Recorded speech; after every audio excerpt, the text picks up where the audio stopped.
À noite nós terminamos o nosso trabalho por volta de 22 horas e 30 minutos.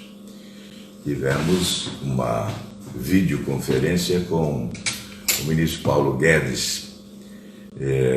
Conversamos sobre a necessidade de uma relação entre o governo e o Congresso, não é? Um freio de arrumação, para que as medidas possam ter um fluxo normal, né, na relação executivo e legislativo, para que se possa aprovar sempre rapidamente as propostas do governo, mas que também o Senado da República possa ser uma espécie de para lá.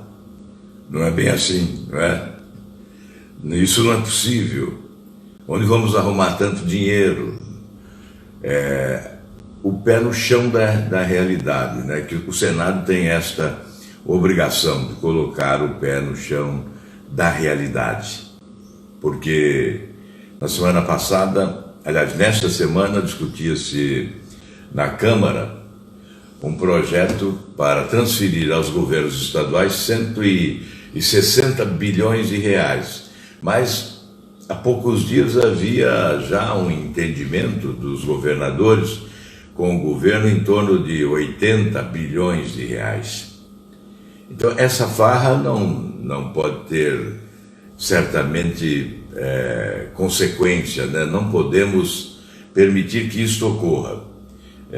Que se utilize esse momento para um oportunismo. Olha, eu estava com sérios problemas fiscais, o meu governo estava arrebentado financeiramente, e eu vou aproveitar esse momento, vou aproveitar essa tragédia para limpar a lousa, né? Para fazer uma faxina nos débitos, né? Vamos arrumar as contas com o dinheiro do governo federal. Isso realmente não tem sentido e nós não podemos aceitar isso. O Senado tem que realmente cuidar desta parte, né?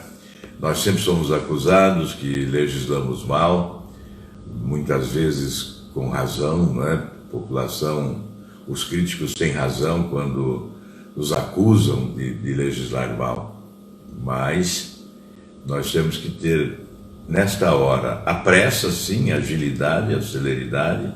Nem sempre é possível analisar em profundidade as propostas. Nós não temos as comissões temáticas funcionando, portanto não há esse aprofundamento do debate, primeiramente na comissão, para depois ir a plenário. Mas nós temos que agir com responsabilidade, com seriedade, não é? Não é aproveitar esse momento para tirar proveito político, para faturar politicamente. Isso é oportunismo, isso é egoísmo, isso é ser impatriota, não é? E desumano, sobretudo, porque nós estamos diante de uma tragédia e nós temos que enfrentá-la, né, com altivez, mas com competência, com coragem, mas certamente com muita responsabilidade. Estou vendo que parece que a imagem está um pouco escura. Me apressei aqui e acabei me posicionando mal, mas vamos lá. Então, ontem conversamos bastante sobre essas questões e eu coloquei um posicionamento que eu venho tendo há algum tempo, né? Não vou dizer qual é a opinião do ministro por uma questão de ética, né?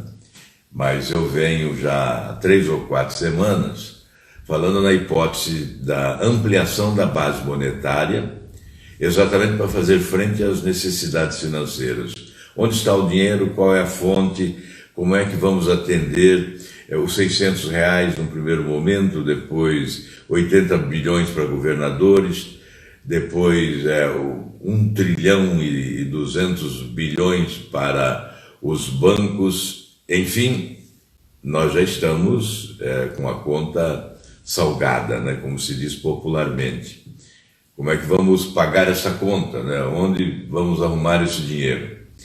Então, olha, no ano passado o governo se utilizou de 30 bilhões de dólares das reservas internacionais.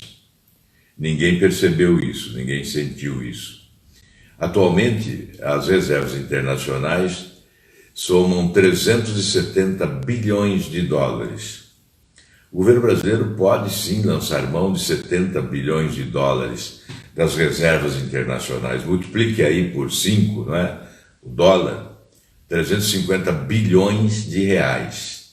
É a metade do que o governo já anunciou até agora, não é? Então seria, sem sombra de dúvidas, um suporte importantíssimo, né, para financiar as empresas, para garantir os salários e os empregos dos nossos trabalhadores.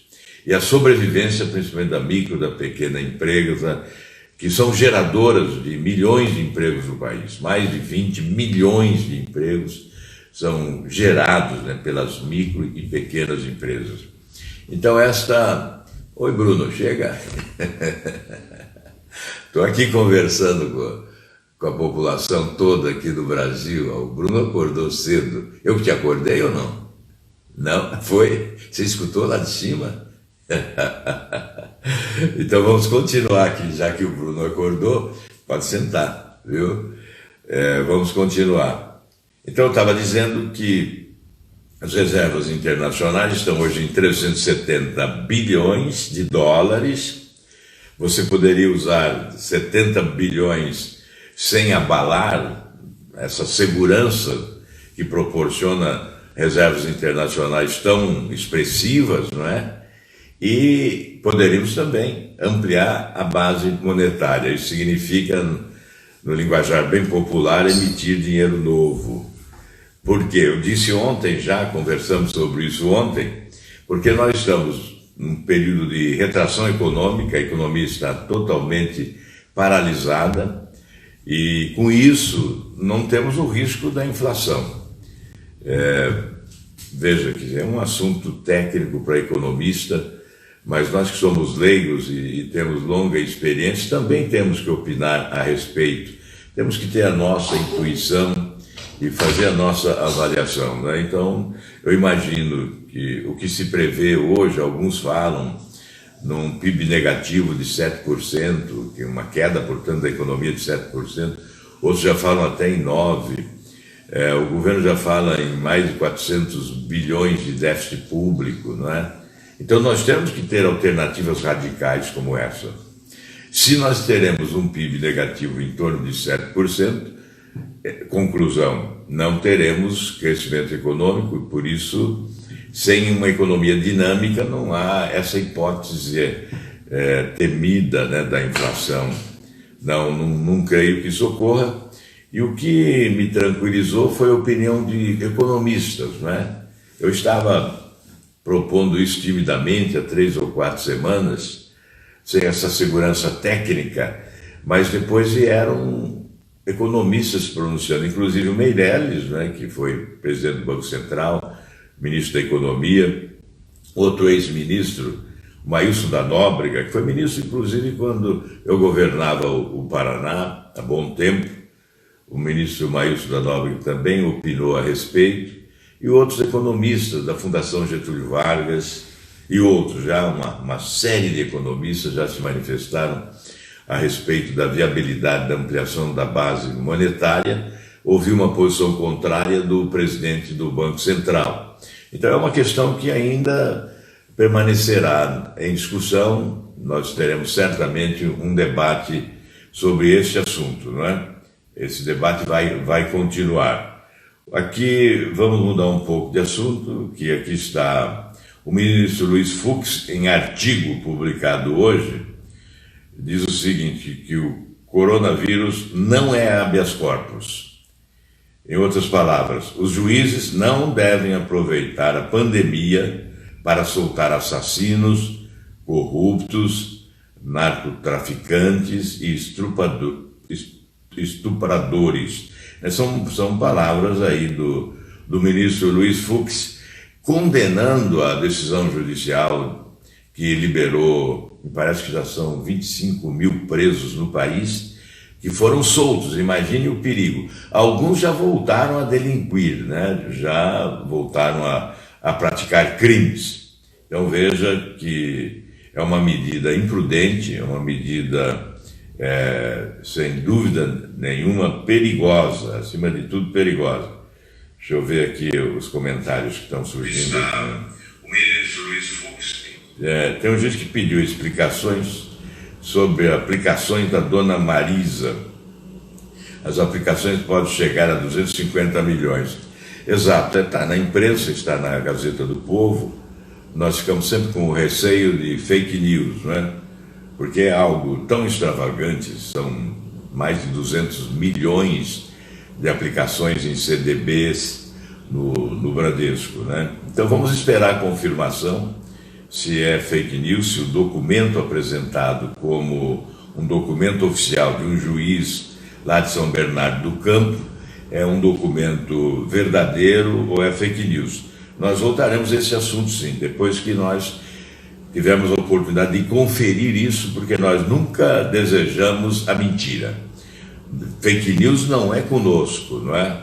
Nós não queremos ser injustos também. Então, vamos com cuidado, daqui a pouco, logo mais tarde, aí nós vamos ter a confirmação.